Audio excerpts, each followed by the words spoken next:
You're listening to Two Girls, One Crossword. Good evening, everyone. I'm Grace. Hello, and I'm Chelsea. We're the Good Evening Girls. That's right, and you're listening to Two Girls, One Crossword, your favorite weekly Podword crosscast. You did it, ladies and gentlemen. Whoa. And I think it's amazing that after all this time, after all the flubbing we did at the very beginning when we first came up with Podword crosscast, that it just rolls off the tongue now. It's just natural. It doesn't really roll off my tongue. You've been saying it more often. I need to practice. You need to what I'll do practice this week. You should do that in the mirror tonight. I always do. Usually I do 10 a night, and then I do 10 Hail Marys. That's not nearly enough. You know, I've told you this. You need to at least do 25.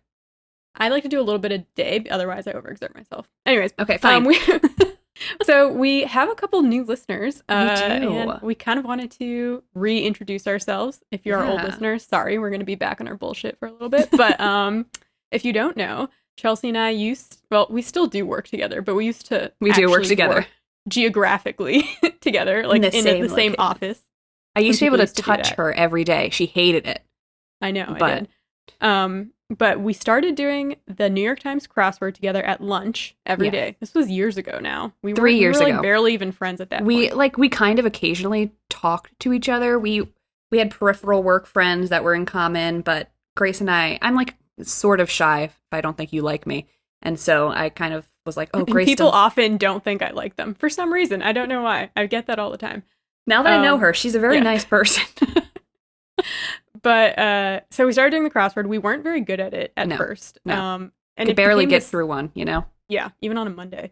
And it became this thing where all these people in the office started helping us with it, and we became known as like the two girls who did the crossword at lunch every day. Yeah. So we did that for a while. We got a lot better at it, and then we decided to start a podcast about it, a crosscast about it. A crosscast, a Podword crosscast, if you will. Yeah, I think what's really interesting is that we really did think that crosswords were just New York Times crossword, you know, like if you were into crosswords, you did the New York Times crossword and you were really good at it. And then the more we did it, the better we got.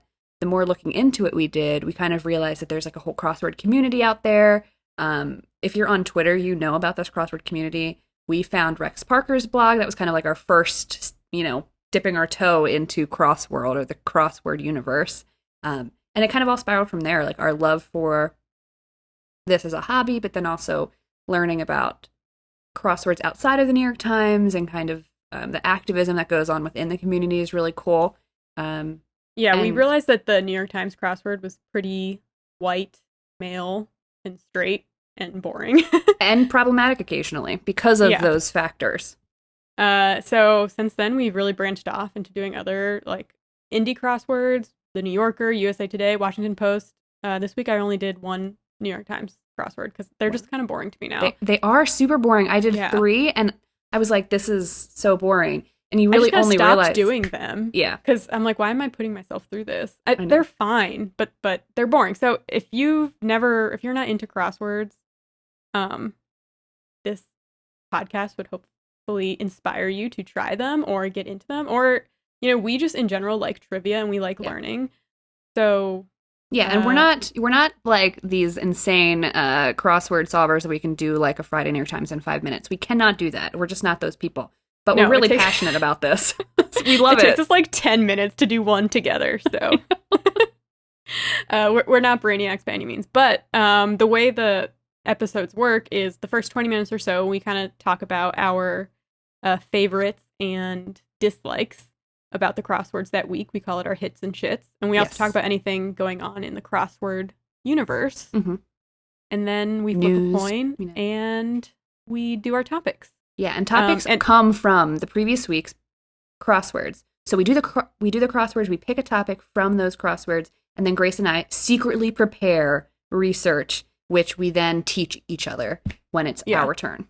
For some reason, it's like a huge secret what our topic is. I don't know how much tension that actually builds in the episode. The only time I think it built tension is when we ended up having the same topic, which has happened, and then it just threw us through a loop and we didn't know what to do. We had to like do our segment together. But it's kind of interesting because we both kind of researched like different things, and it happened to be the 4 horsemen of the apocalypse, and now the world is ending. So did we predict this? I'm not saying that, but if you want to put that out into the universe and get us more listeners and followers, that'd be great. Thank you. I'm not saying that. But yeah, so that's kind of what we do here. So thanks for joining us. Yeah, this is like a crazy and little for our, world that you're joining. Our usual listeners, thanks for sticking around. Dealing with especially us. With our last episode about cats that no one asked us to do, but we did it anyways. We did it, and we loved it. We hope you enjoyed. And our names are now Rumple Teaser and Mungo Jerry. So, Mungo Jerry, what were or should we share some crossword news? We should share some crossword news first and foremost. So we're going to go into, I put this in my hits and shits part of, I think this is a hit. It's a hit. It's a hit. So Grace and I took a little bit of a break from Twitter, crosswording, podcasting for a little while because of everything that's going on in the world. It just was like something else on top of all the crazy things that were happening and whatever. But we came back. We're here. We're, kind of getting back into the community, and we were made aware of this really cool thing called Grids for Good. You can actually go to gridsforgood.org if you're interested in learning more about it. It's a really interesting, fun little collaboration between all these crossword constructors that we love to do, like solve their puzzles. I'm going to read you like one sentence about it that I found on their website. Grids for Good is a collection of 42 original puzzles created by 44 different constructors to raise money for organizations providing coronavirus relief, as well as for groups fighting against institutional racism. So that's pretty cool. And it was originally conceived by the Sunday Washington Post, Washington Post crossword constructor Evan Bernholz. He was kind of putting it together as a response to the fact that the American Crossword Puzzle Tournament was canceled. So he wanted to get all these puzzles together so that people can like participate and donate money to coronavirus relief. And then obviously horrible things are transpiring in terms of,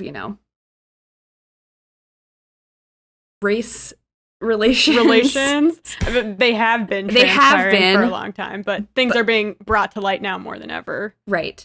And so they kind of did like an about face, and it's more now about supporting Black Lives Matter and those sorts of institutions. So it's kind of cool. So how do you get this puzzle pack? Do you know, Grace? How do you get this puzzle pack? So it's very easy. All you have to do is make a donation to one of, COVID relief or a BLM or any anti-racism organization. And you send them a receipt of your donation, and they will email you back the pack of crosswords. And it is a lot of crosswords. So it's a lot. Busy. They looked fun. Some of them are like mini crosswords. Some are types of puzzles that I've never seen before. So there's like a good variety. I haven't done them yet. I'm going to do them this week. I'm on vacation. So I'm going to take some with me. I'm on vacation. I'm going to my parents' house. So I'm going to take some with me and do them there. But I'm excited. I'm excited too. It's a good... It's a good cause. Yeah. It's a good way to spend your money, and you get puzzles out of it. Yes, and a good way to spend your time as well. Yes. Crosswords are good for the brain. Go check it out. Check it out. And if you're looking for what you're like, I don't know what charity to support, you can go on our Twitter. We posted like a ton of, information about Black Lives Matter and like different organizations you can support. Also on the Grids for Good website, they have a suggested donation, like nonprofits that you can support as well. And for those who are interested, some puzzles will be constructed by some of our favorite constructors. You might have heard them before on the podcast. Eric Agard, Jalsheen Bernakel, Rachel Faby, among many others. You can find crosswords by them in this pack. Would totally recommend doing this. All it needs to be is $10 or more. Do it. Oh, and as of July 6th, they had raised $36,000. That's crazy. Yeah, see, there's a lot of crossword lovers out there. So join the community. Or there's Grace. one really rich crossword lover out there who donated like $35,000. That could happen. That's true. It's true. I mean, I don't know. If you are that person, let me know. We are also taking donations. Yeah, I just want to talk. That's it. Shall we get into like our real hits and shits now? Yes, we should. All right. I'll start. Do it. Hold on. I said I'd start, and then I have to go through my giant. She prints out all of her puzzles here. I actually do them now digitally, but I print them out for this purpose so I can write notes on them. Oh. Okay. So USA Today by Jalsheen Bernakel, who Chelsea mentioned. This was the July 5th puzzle called Side of Rice. I liked 27 down. Avoids a subject, perhaps. How many letters? It was skips class. Oh, cool. Yeah. I thought that was cute. And then, I really enjoyed the New Yorker this week. I felt like Which one? Was really. I feel like the Wednesday, July 8th by Eric Agard. Dude, it's so good. It was that really one was good. So much fun. I feel like the New Yorker is like the cool version of It's the so New York cool. Times, It is. only because they have very similar names. Yeah. Otherwise, no relation. But your cool cousin. This one was fun. There was a lot of like makeup and just in general pop culture references. Yes. That felt fun and fresh. Agreed.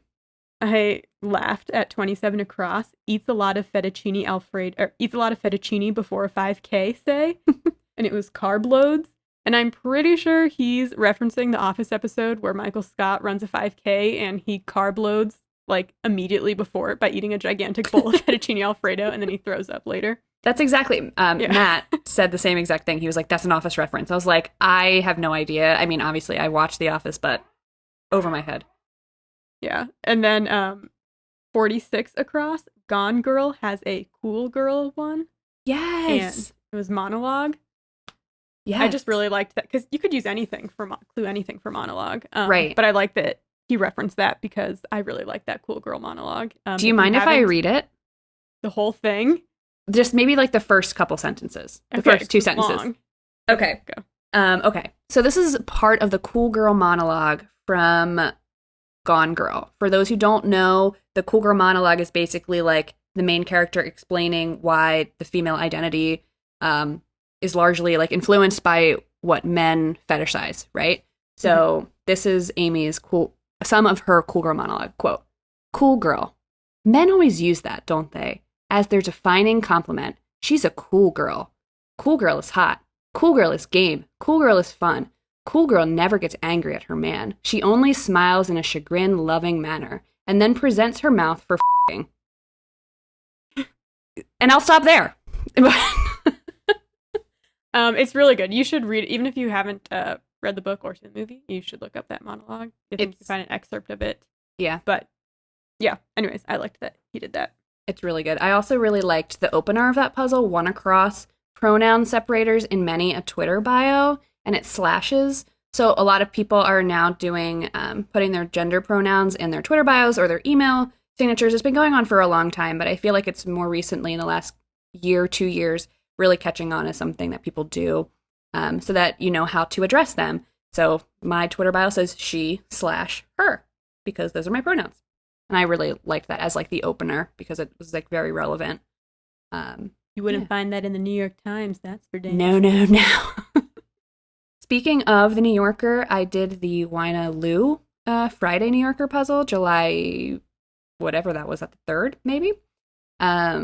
19 across, author and journalist who wrote The Case for Reparations in 2014. And the answer is Ta-Nehisi Coates. Ta-Nehisi is like such a good writer. Obviously, a lot of people know who this person is. And if you don't, he was a national correspondent at The Atlantic for like a decade. He left in 2018. He is now writing full time. And if you are watching this right now on our YouTube channel, you will notice that Grace is being bombarded by her adorable black cat, Arnold. Oh. Sorry about that. Yeah, he just jumped on my lap. He normally doesn't do that. I ran away. And just get back to Ta-Nehisi. If you haven't read anything by him, I would recommend basically anything. Any of his articles, any of his nonfiction. He also just released his first fiction novel called The Water Dancer. I love his novel Between the World and Me, which is a letter from the author to his son, kind of describing what it means to be Black in America. I like that was in the puzzle. Cool. What else from that puzzle? Oh, 38 across, chronic toe stubbers refrain to a loose floorboard. And the answer is every single time, which is really funny.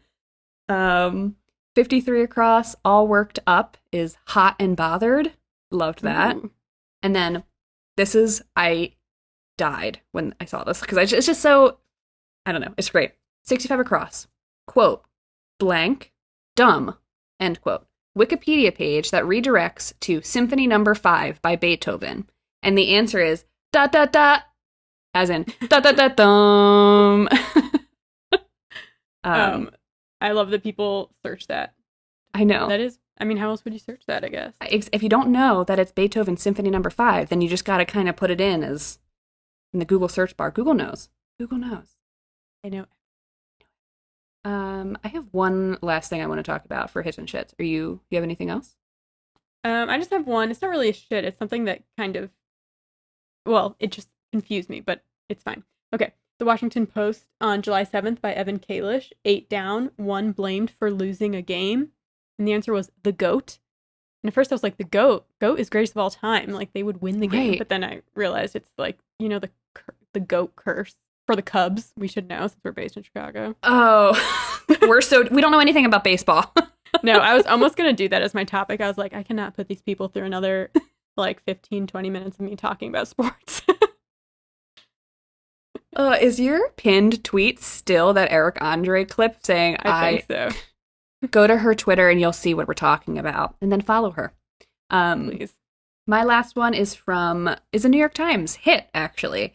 I did 3 New York Times puzzles this week, and I thoroughly enjoyed the New Yorkers better. But I really liked the theme from Wednesday's New York Times by Chase Dietrich, July 8th. It was basically varying typography settings with punny answers. So the clues would be set differently in terms of typography.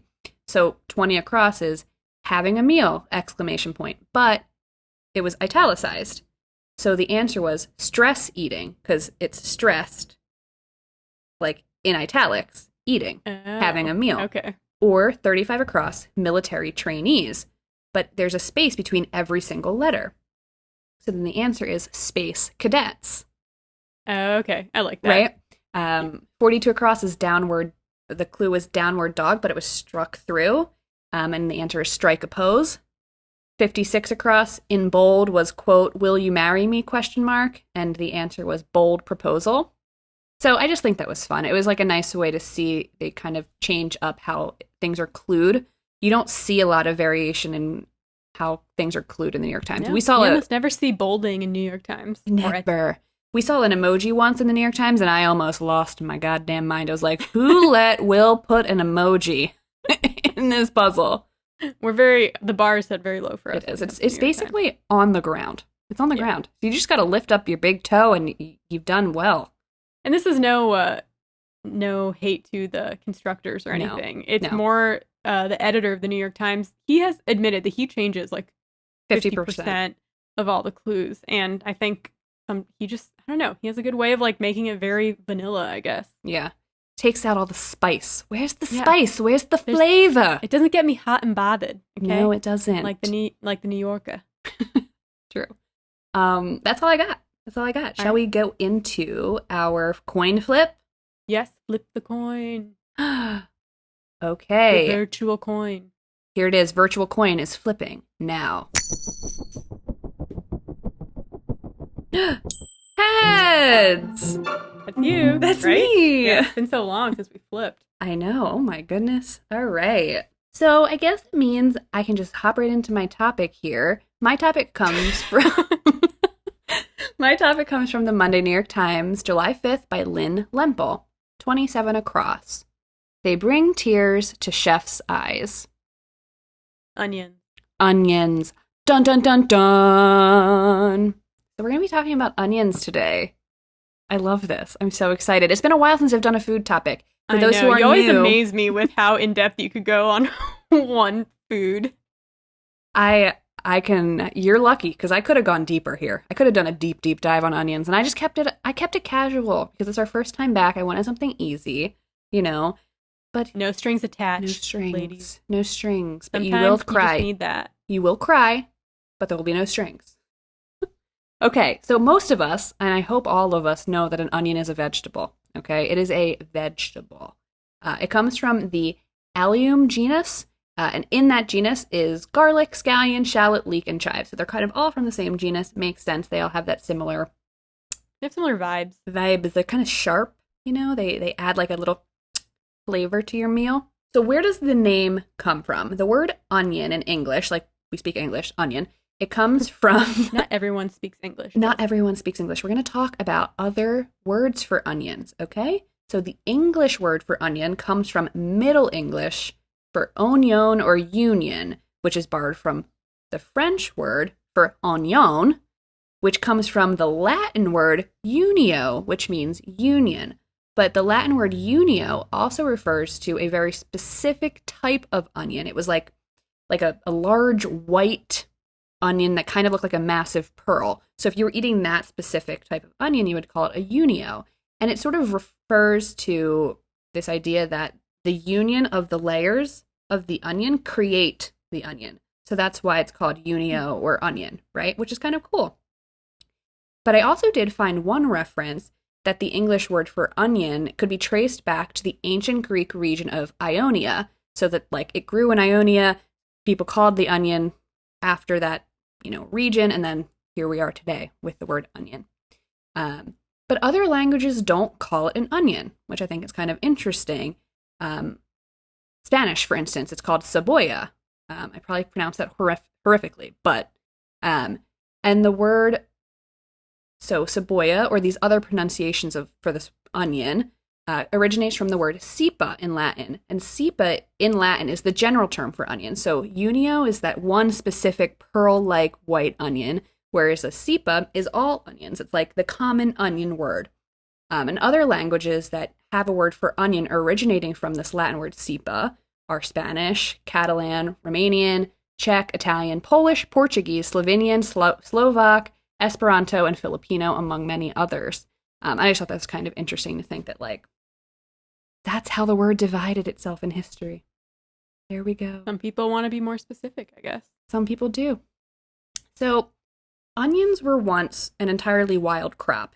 They weren't originally cultivated. I mean, everything eventually, started as wild because we were just hunter-gatherers, right? We didn't know how to, have crops yet. So, onions were one of these, ancient crops that grew, and they weren't a crop, they just, grew wildly, right? And it's thought that they were a staple in prehistoric diets, which is kind of cool.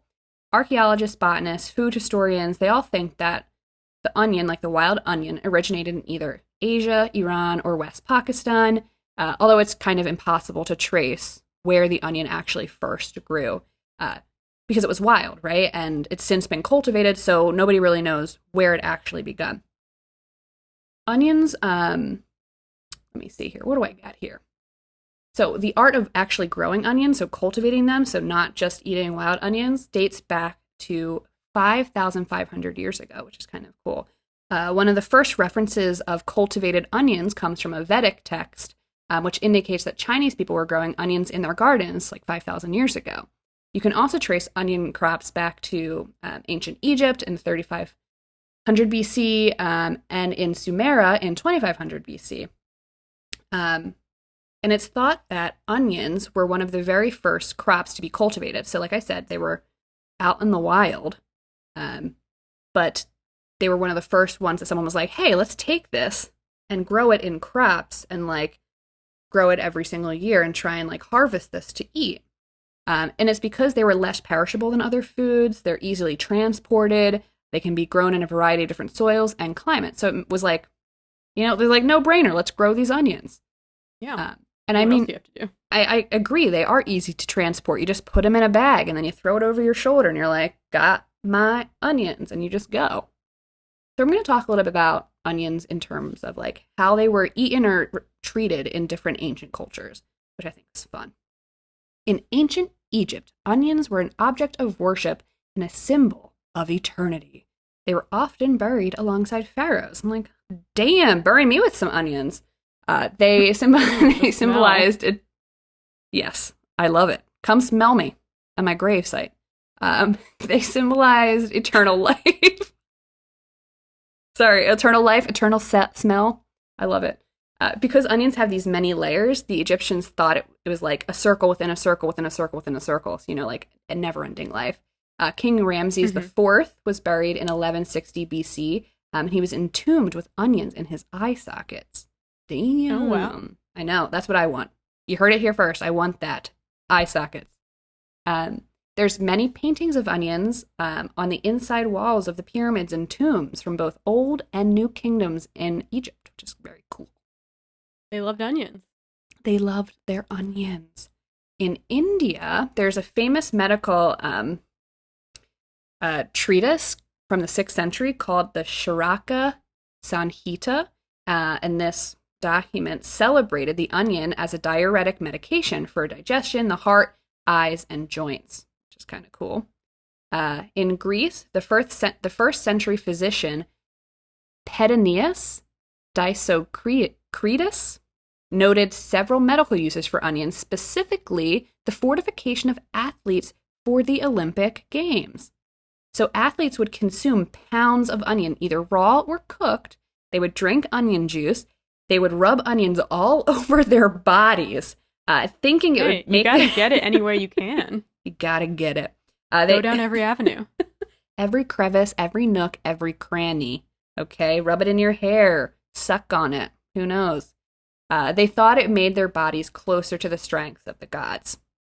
I mean, I love a good onion, but I definitely don't know if it brings me closer to God. It hasn't worked so far. No, it's not. Sure. It's not. Early Roman Empire.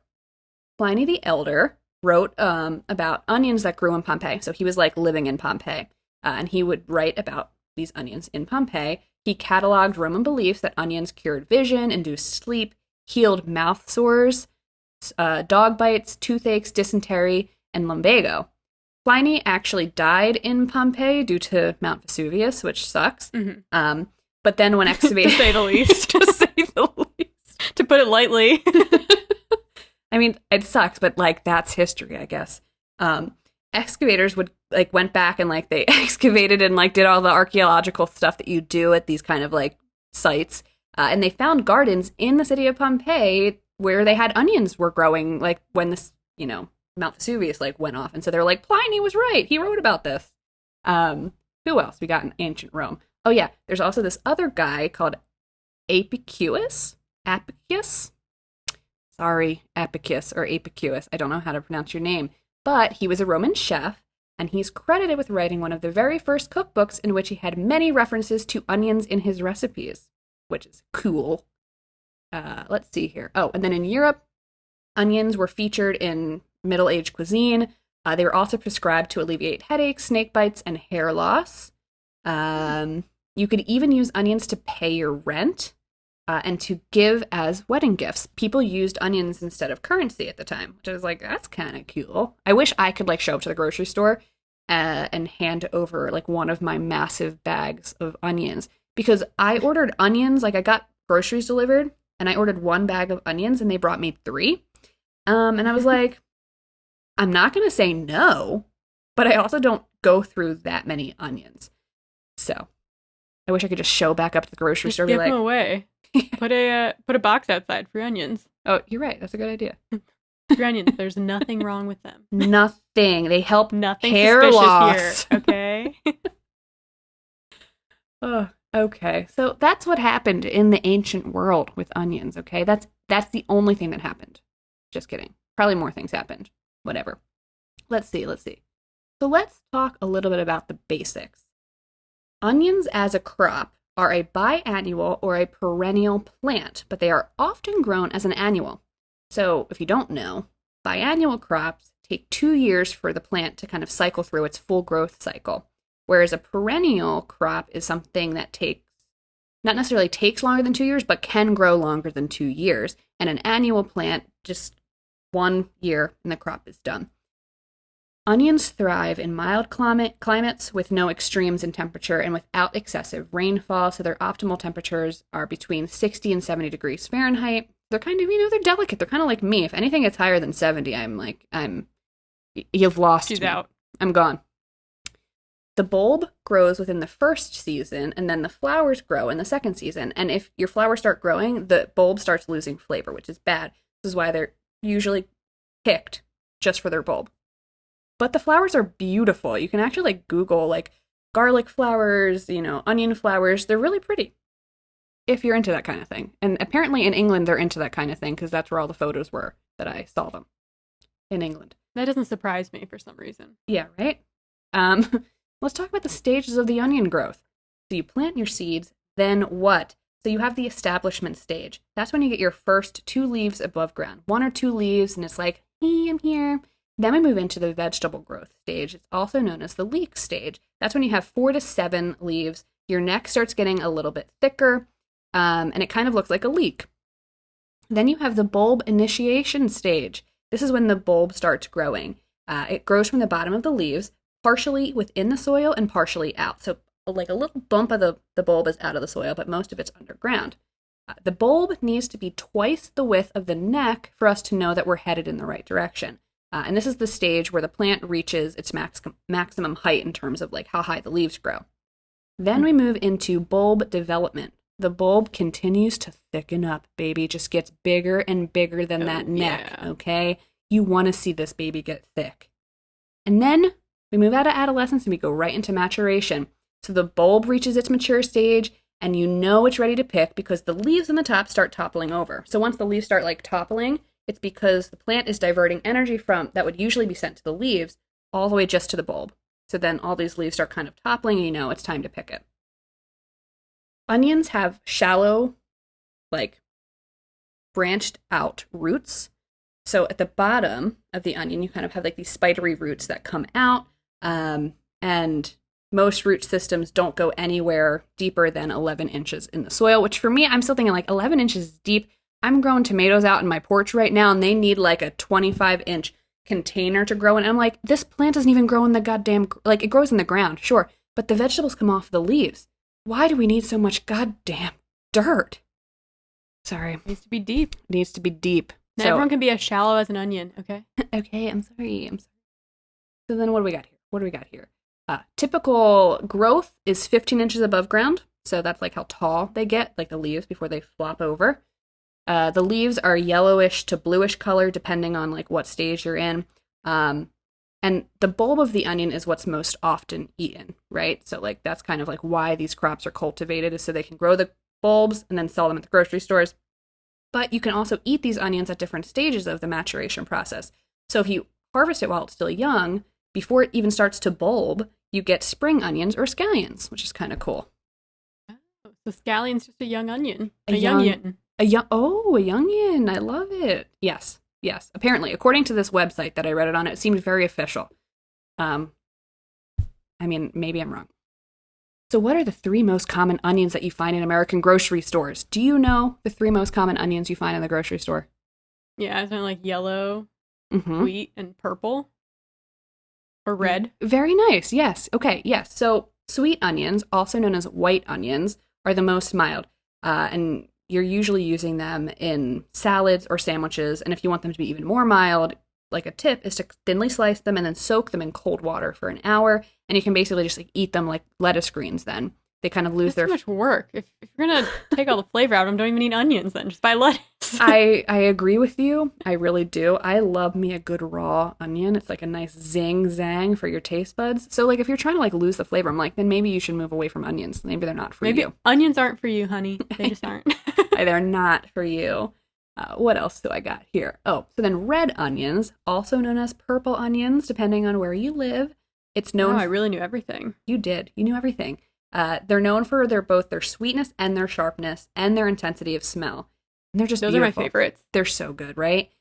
Because red onions are super, super sweet, and they have a much higher sugar content than like your typical white onion. They're perfect for pickling. They also have such a beautiful color. Like, who doesn't love to see beautiful pickled onions on like your taco or on top of your eggs, or like some people put them on pizza or fried rice, you know? Just great. They're also really good for grilling. So usually if you have like a barbecue and you're making kebabs, you put the red onions on because they look really nice. They have that nice zing and they hold up really good on the grill. Last but not least, we got the yellow onions, folks, also known as the brown onions or red onions. Apparently, if you're in Europe, they're called red onions. I don't know why. Nothing about that We've is all red. agreed on colors, right? I mean, the metric system, sure, but it's like we all know red is red and yellow is yellow. Right? At this point. Let me see here. So yellow onions, when it comes to cooking, you don't really use yellow onions raw. I mean, like, I'm not going to stop you. Like, I don't care what you do with your onions, but this is what Bon Appetit said. And I mean, I break the rules all the time, and I love a good raw onion. Whoa, watch out. Oh my God. I do eat a raw yellow onion on occasion. So yellow onions have the harshest smell, the harshest taste when they're raw. They're super pungent and sharp and assertive. And it's because they're high in sulfur, which I think is kind of cool. If you cook out the sulfur, you end up with a beautiful sweet flavor, which is why these are perfect for caramelizing. So if you're planning on just sauteing, though, you can use any onion in the world, whatever you want. But these are like general rules of thumb for you. White onion, you can eat them raw. Red onions, grilled or pickled, and yellow onions, caramelized or roasted. But hey, like I said, break the rules, go crazy. Okay? You were not put on this earth so that I could police your onion choices. So let's go back to the clue. They bring tears to chefs' eyes. I want to say, first of all, chefs are probably the least likely to be bothered by onions, and you'll find out why in a little bit. But I do want to talk about onions and their famous eye irritation. So when you're cutting onions, why do your eyes start watering? And not just watering, they burn, okay? It's not like you're just tears, because tears don't actually hurt physically unless like you're sobbing and your body is shaking. Like if you're just like regular crying, it doesn't actually hurt or like sting your eyes, right? But like what about an onion makes your eyes sting?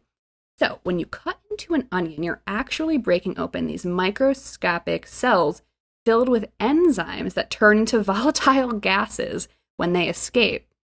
And this causes a chemical reaction that basically causes tears to pop up in your eyes. And this sensation is similar to the chemicals used in tear gas. That's why it stings so much. And then when the fumes reach that almond-shaped gland in the corner of your eyes begin to, tear up. And they kind of try to dilute the gases and like flush your eyes clean. That's what it's doing.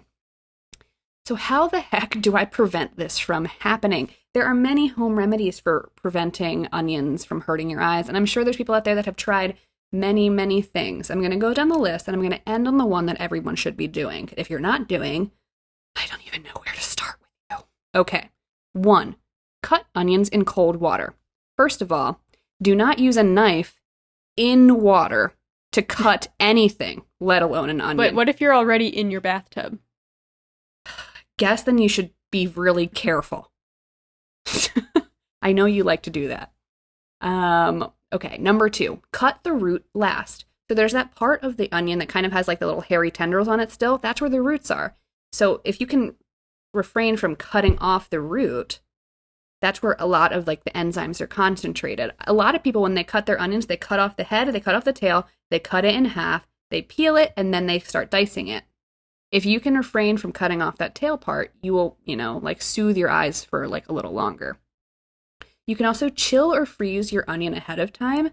Usually, like when you're just storing onions, you don't have to keep them in the refrigerator. You can keep them in like a cool, damp place. Like we have like a root vegetable like bowl that we keep in a cabinet.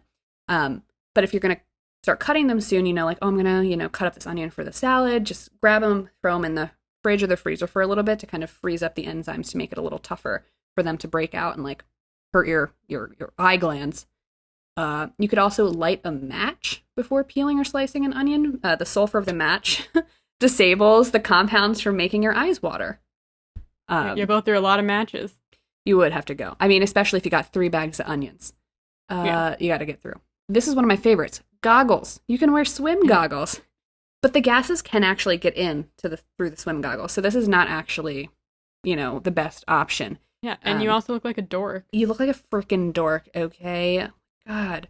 We have a friend, I'll tell you who after, whose father uses swim goggles to cut his onions. I feel like I know who it is. We could talk about this later. Yeah. And this is the last one, is the one that we should all be doing, okay? And this will literally change your life. It's amazing to me how many people out there have knife blocks, but they've never once sharpened the knives in their knife block. The number one way to stop yourself crying from cutting onion is to have a sharp knife. Seriously, sharpen your knives. You can just go on, YouTube and Google, how do I sharpen my knives? So I'm going to tell you a little story. My brother's a chef. He cooks a lot. Him and his girlfriend are like super passionate about food. When they come out to visit us, we are always spending way too much money at the grocery store to like cook really good meals at home. We were doing some sort of Italian dish. I think maybe she was making meatballs. And she was cutting an onion and she's just sobbing because she was like, I have never cried. It's been years since I've cried over an onion. This is unbearable. Like, she's like tears running on her face. It takes her, 10, 15 minutes to cut an onion. It's crazy because your eyes are just burning. And my brother was mortified. He was like, why don't you sharpen your knives? Why haven't you sharpened your knives? This is a disgrace. So then the next time they came to visit me, they brought me a sharpening stone in their suitcase. And they're like, sharpen your knives. And so we haven't had the issue since. There's also a really funny, informative article that I found from Food 52 called Stop Crying Over Chopped Onions by Leslie Stevens. Josh Cohen, who is the test kitchen director at Food 52, says, quote, if you imagine the onion cells on a microscopic level, then a dull knife is like smashing through them with a hammer, crushing the cell walls and releasing vapor. If a knife is sharp, it slices through these cells cleanly. And so it kind of like prohibits those things from breaking and bursting and just like spewing, toxic volatile gas everywhere. So then Leslie went home and did some tests. The first test she did, she used her dullest home knife to cut an onion. She got 3 strokes in and she was immediately crying. So then she decided, okay, I'm going to use the dullest knife that's in the test kitchen. It was 1 minute and 20 seconds before the fumes hit. So then she used the sharpest knife in the test kitchen, and it was after 2 minutes that she got a faint sting. And how long should it take you to cut an onion? It shouldn't take you more than 2.5 minutes, I think, if you've 20 minutes, 20, 30 minutes. So yeah, I think that was kind of cool.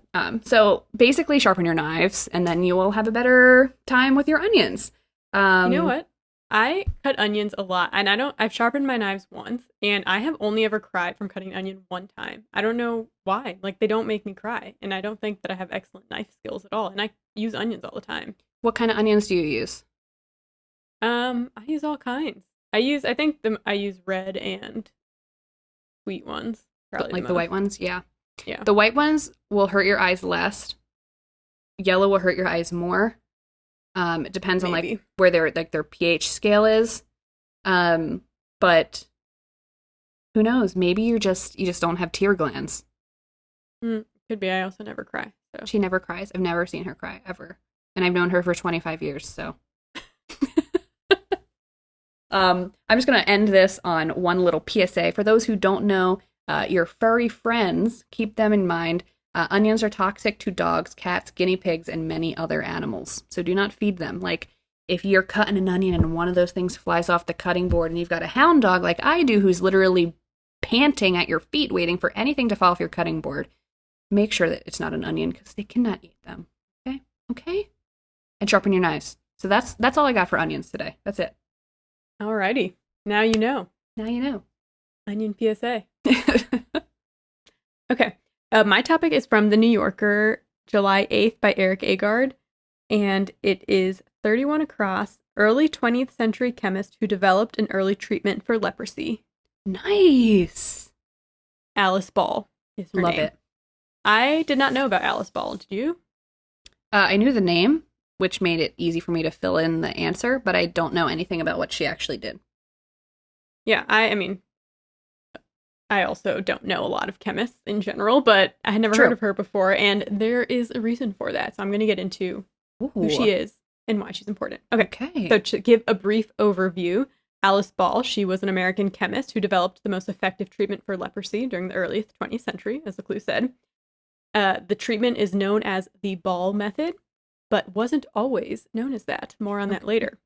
She was the first woman and the first African American to receive a master's degree from the University of Hawaii, and she was also the university's first female and African American chemistry professor.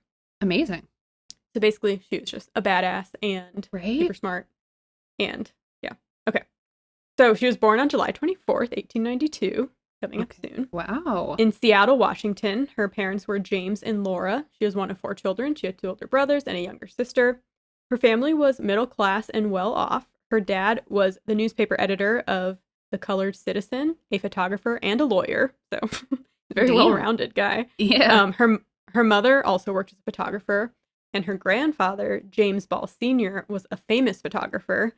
He was one of the first Black Americans to make use of, sorry, it's a long word, daguerreotypy. Oh, daguerreotypy. Yeah.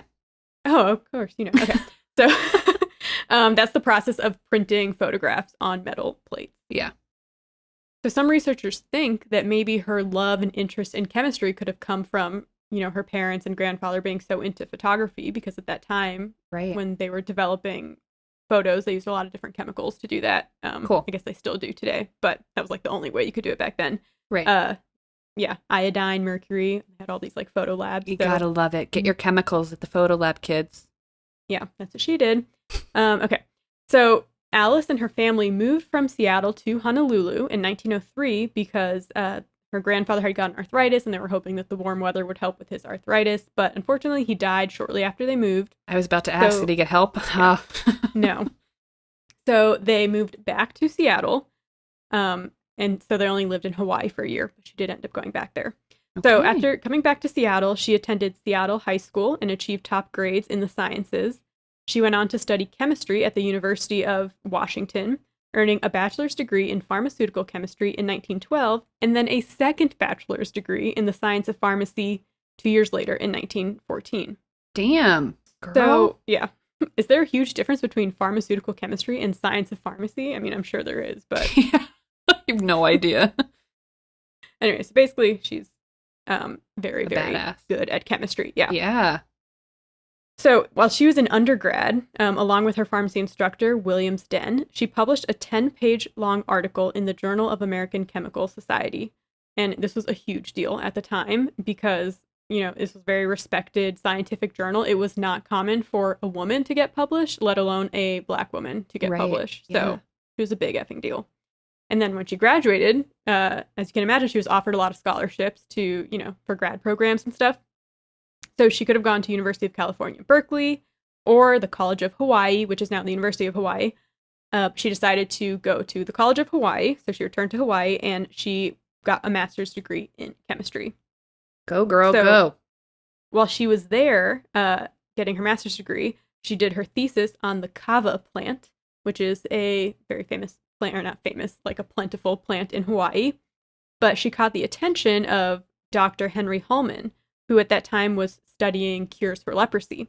So he was studying the chalmugra oil, which comes from the chalmugra tree, and that was one of the only treatments available for leprosy at the time. So he wanted to get her involved in researching because he saw that she was, very smart and studying plants and everything. Mm-hmm. So I'm going to talk a little bit about leprosy, specifically leprosy in Hawaii. Okay. Because, you'll see. So leprosy is also known as Hansen's disease, which I had never heard that before. No, me neither. It's a long-term bacterial infection is essentially what it is. Infection can lead to damage of the nerves, respiratory tract, skin, and eyes. And because of the nerve damage, you can lose your ability to feel pain, which can lead to the loss of a person's extremities from repeated injuries or infection due to unnoticed wounds. So I read stories about people, you can't feel your hands. So maybe you touch something really hot and you burn yourself. You don't realize, and then, it can get infected. You don't realize something's infected. Right. An infected person can also experience muscle weakness and poor eyesight.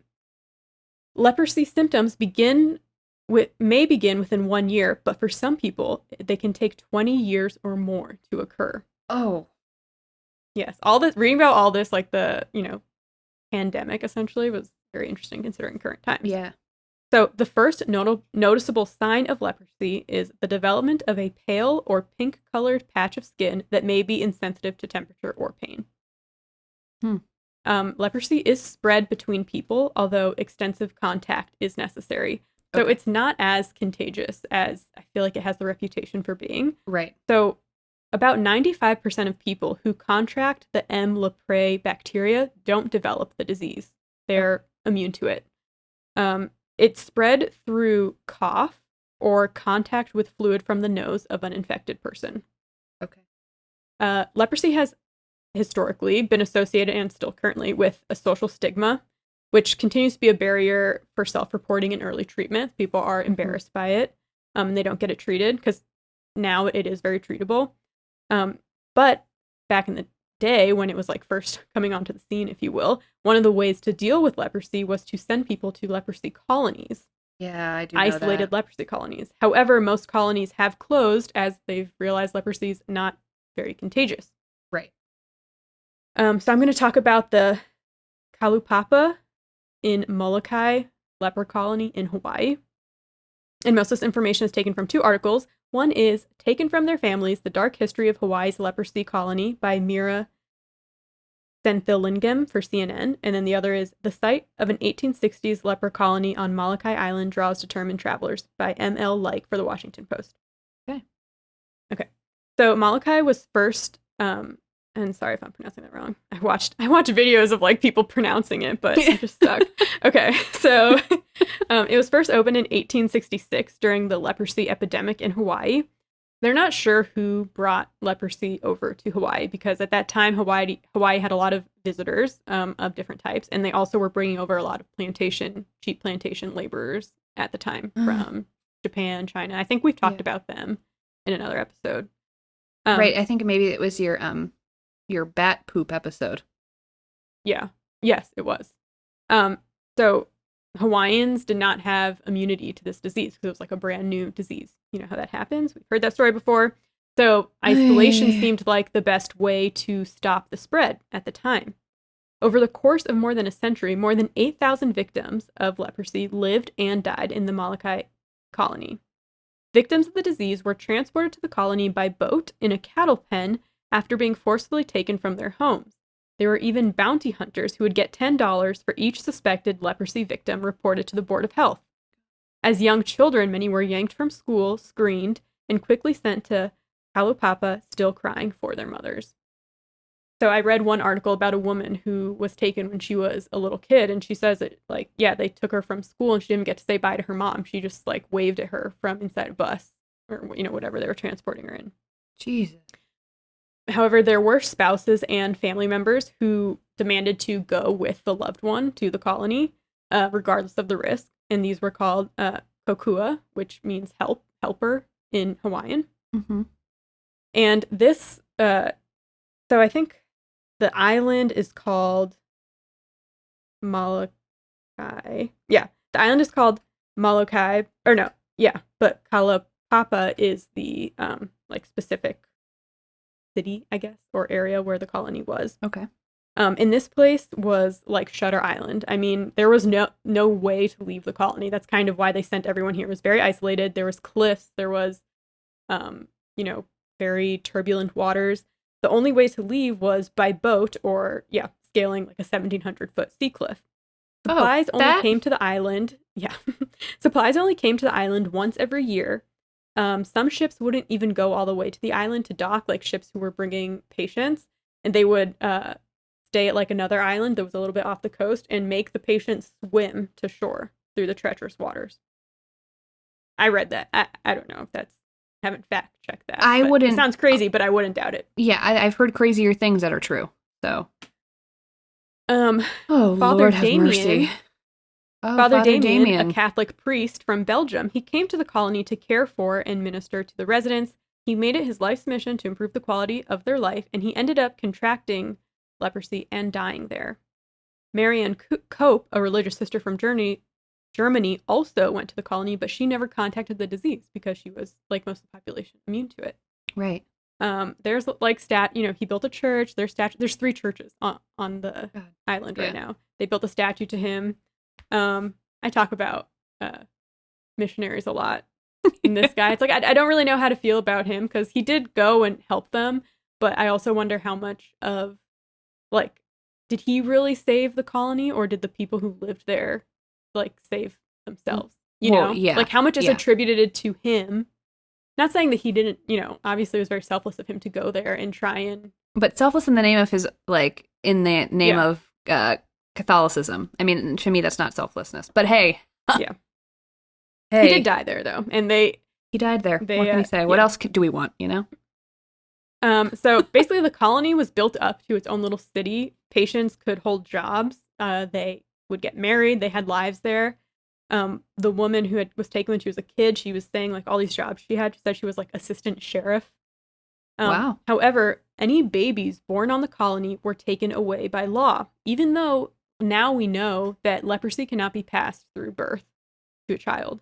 But there was a law that was passed saying, any kids who are born here are now kids of the state, and they would be taken away and put up for adoption or given to family on the main island. So a lot of them would have babies at night and try to keep them as quiet for as long as possible, so like people wouldn't know when they were born. But eventually they got taken away. So at its peak, the settlement had more than 1,200 residents, men, women, and children.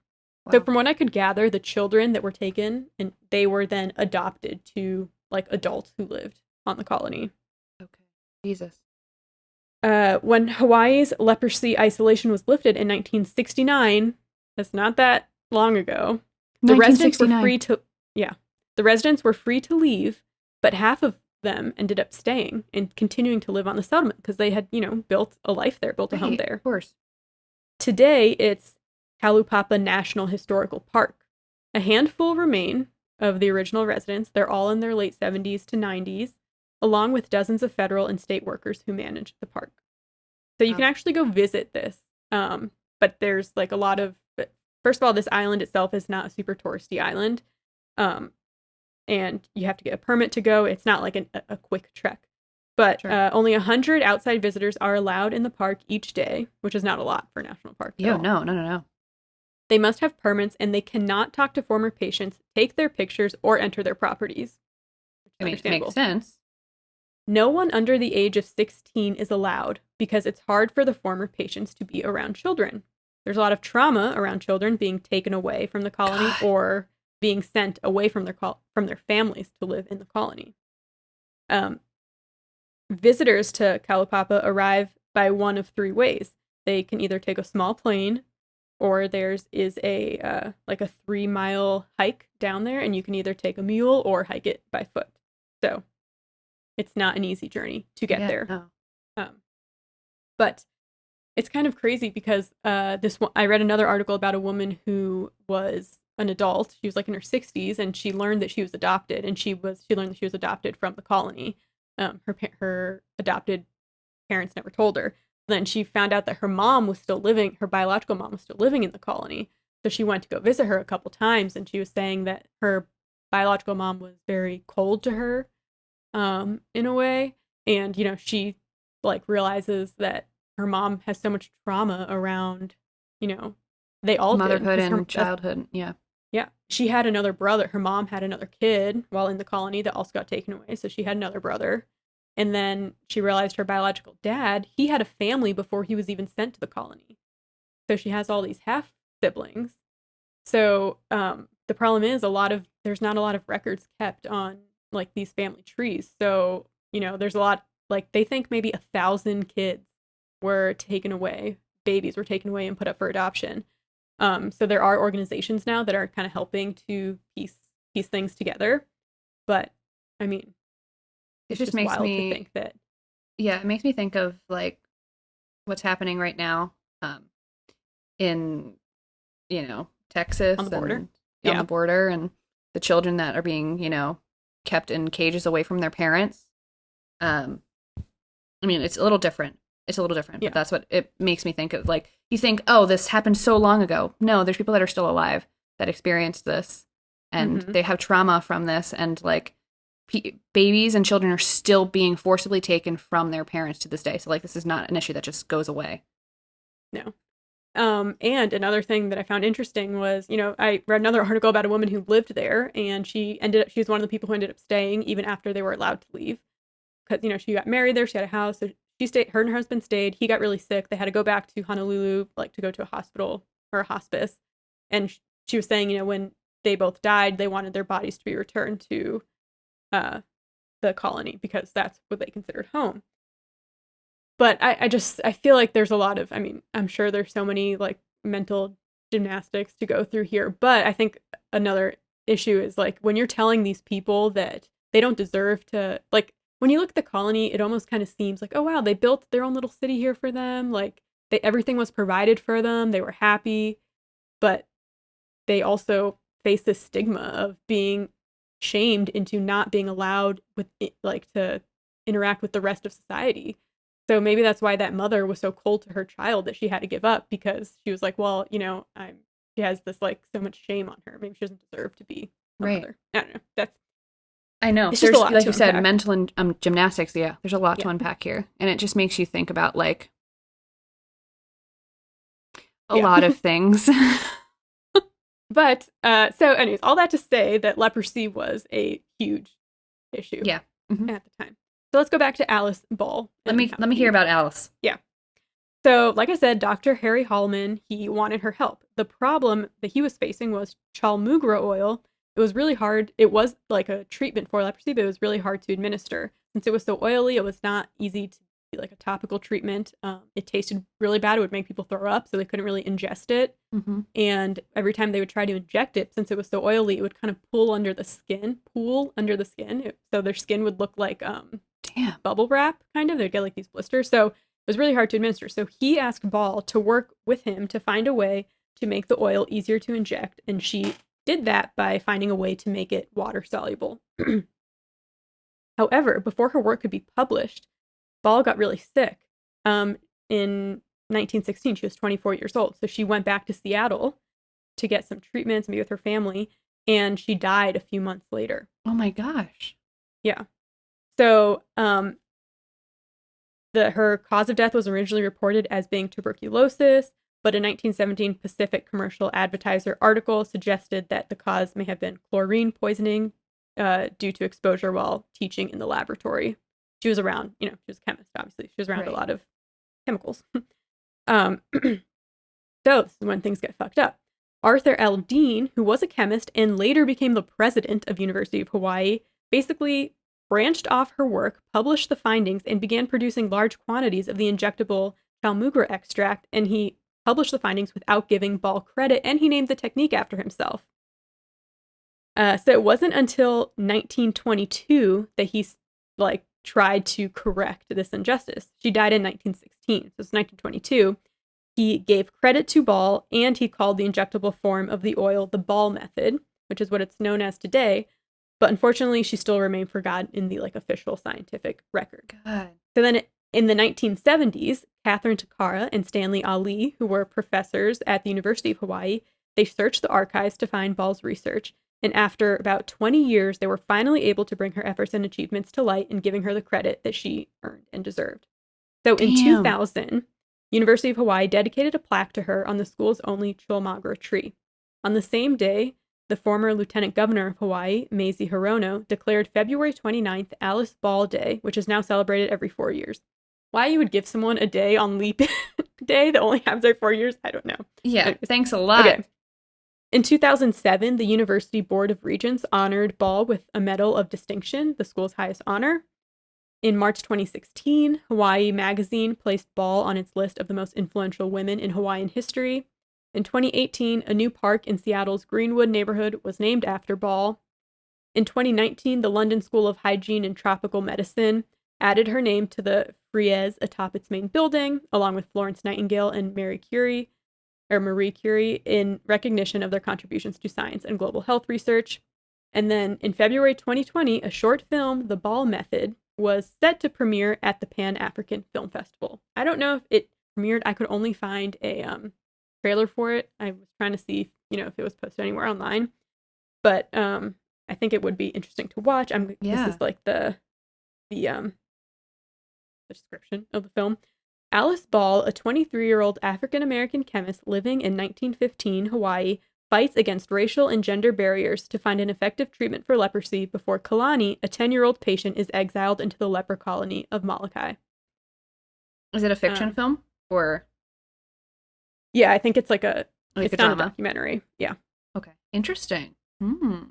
Yeah. So that's Hello, Alice Ball and her story. I Crazy. love that. Yeah, that is crazy. And it's amazing how easy it is for men to kind of, steal women's. Yeah, especially Black women. Especially Black women. I mean, all the things that she had, I think it's hard to imagine what she really had to overcome to have people take her seriously at that time, Oh my God. The fact that she did that when she was, 24 years old? Yeah. I know. I am Nikki died so young, 28 which is years really old. sad. I am 28 years old, and I still have a hard time remembering what screwdriver to use for which screw, okay? Like, this is the level of difference here. Wow. Yeah. I am glad that you did that topic. Very nice. Yeah. Can't believe she died so young. Could you imagine what she could have accomplished if she was still alive? I know. Amazing. Well, great topic, Grace. Thank you for educating me. Yeah. Alrighty. Well, that's that on that. That's that on that. Thank you for listening, everybody. I hope you enjoyed learning with us today. Your two teachers. Like always. If you want to talk to us, you can find us on Twitter at The Good Eve Girls. Or Instagram at The Good Evening Girls. Or TikTok at The Good Eve Girls. If you're feeling saucy, and I know some of you are, come on over. You can also leave us a review and rating if you're listening to us on iTunes. Please do. Or just come talk to us on Twitter. We love it. We love hanging out with y'all. Yeah. But that's it, I guess. That is Until next time. Until next time. See you We're next the week. Good Evening Girls. Right? We're the Good Evening Girls. Do we end like that? We are. I don't remember. I don't know. I'm Grace. That's Chelsea. Blah, blah, blah. Hey. The crossword, podword, whatever. See you next week. Bye. Bye.